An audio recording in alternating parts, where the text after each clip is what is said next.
This video was brought to you by Brilliant. We're now nearly 3 months into the protests in Iran, and they show no sign of slowing down.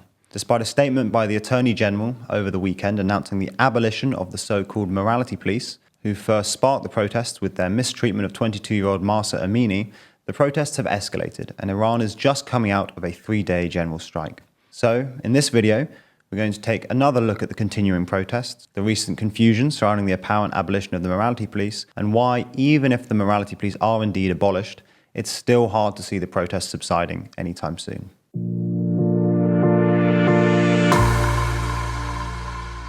So, before we get into the morality police stuff, a quick update on the protests. Since we last did a video on Iran, roughly 3 weeks ago, the protests have basically continued non-stop. There was what seemed like a brief lull a couple of weeks ago after a crackdown by Iranian authorities in late November, especially in the northwestern provinces, but this was probably more to do with the fact that late November marks the end of the Persian calendar month Aban. Protest coordinators and organizations had previously called on protesters to demonstrate throughout Aban to commemorate the 3-year anniversary of the regime's bloody November crackdown, when regime forces ended up killing an estimated 1,000 civilians. However, in the 2 weeks since then, the protests have escalated. Social media has been flooded with videos of Iranians chanting "Death to the dictator" and burning portraits of Ayatollah Ali Khamenei, provoking a brutal crackdown by Iranian security services. Iranian human rights group HRANA estimates that over 18,000 Iranians have been arrested, and nearly 500, including 64 children, have now been killed since the protests began in September.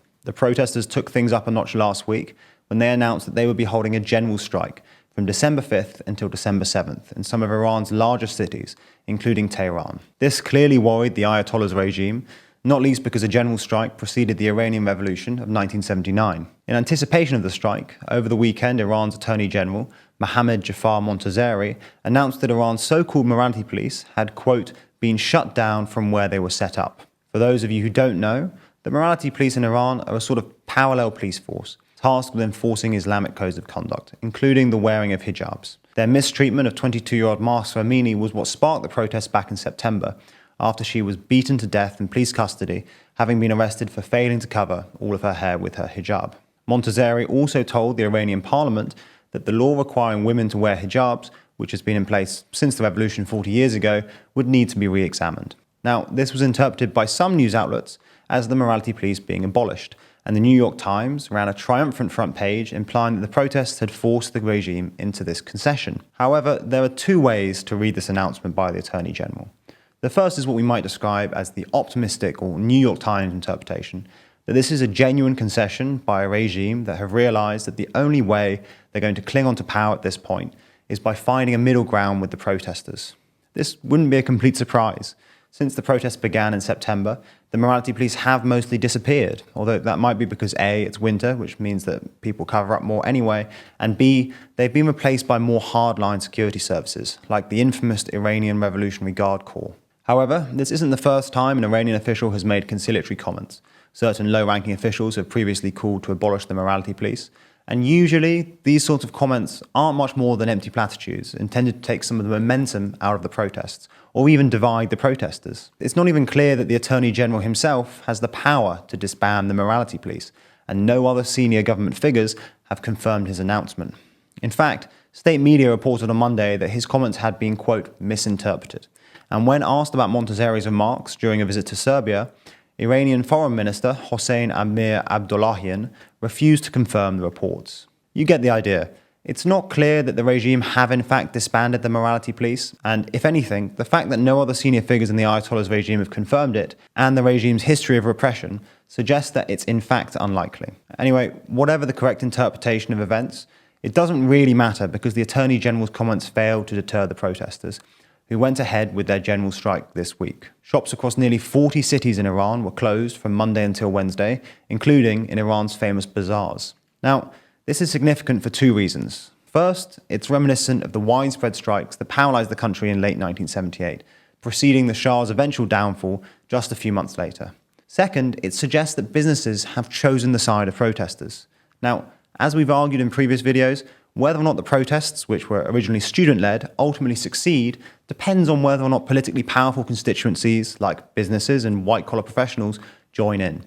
This is simply because the students themselves don't have all that much political power. And the Ayatollahs can afford to ignore them, but the Ayatollahs can't really afford to ignore businesses because, well, the regime needs a functioning economy to fund its various projects. Businesses aren't the only constituency to have joined the protests either. Lawyers and doctors staged protests in Tehran and other major cities in October, and there have been 2 walkouts by oil workers in the last couple of months. Again, this is really reminiscent of 1978, when tens of thousands of Iranian oil workers went on strike to protest the Shah.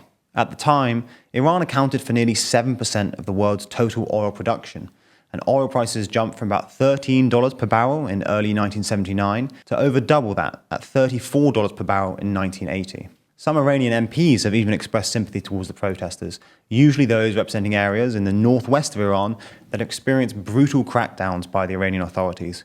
Although, much like the Attorney General's comments, it's hard to know if these are genuine gestures or just attempts by these Iranian MPs to placate the protesters. Anyway, the general strike culminated in nationwide student protests on Wednesday, December 7th, including a march onto Tehran's Azadi Square. December 7th is sometimes known as Student Day in Iran, in commemoration of the murder of several students at the University of Tehran on the same day in 1953.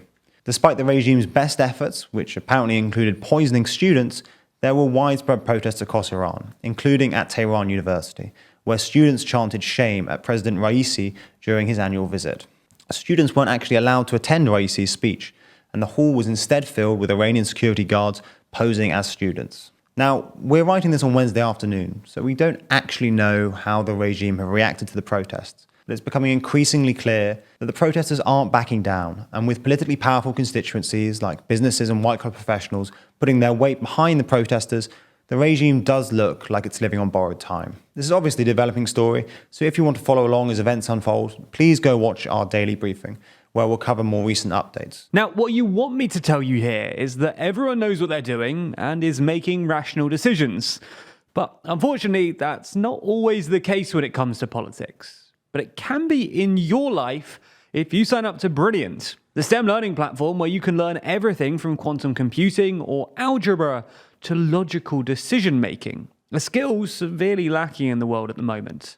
Now, their logical thinking course might start simple, but it builds, teaching you logical reasoning skills until you're solving problems that previously seemed impossible. And it's the perfect time of year to invest in yourself too. With us heading into a new year, why not improve yourself and keep traveling on a journey of lifelong learning? And you'll get hooked on that empowering feeling of learning too, because this isn't just about memorization or lectures. Brilliant teaches you by doing, using active learning techniques to teach you the principles behind otherwise complex subjects, and ensuring that you actually understand what's going on. And it's not just traditional STEM topics either. There's some incredibly unique and fun stuff on there too, like courses from YouTubers, such as Kurzgesagt on nearby supernova, supervolcanoes, and the limits of humanity, or the brand new course from our Nebula friends at Real Engineering. Anyway, if you want to learn more in a fun way, then you should sign up to Brilliant, and the link in the description will get you 20% off an annual premium subscription, which is not only a great deal, but also supports the channel. So, thank you.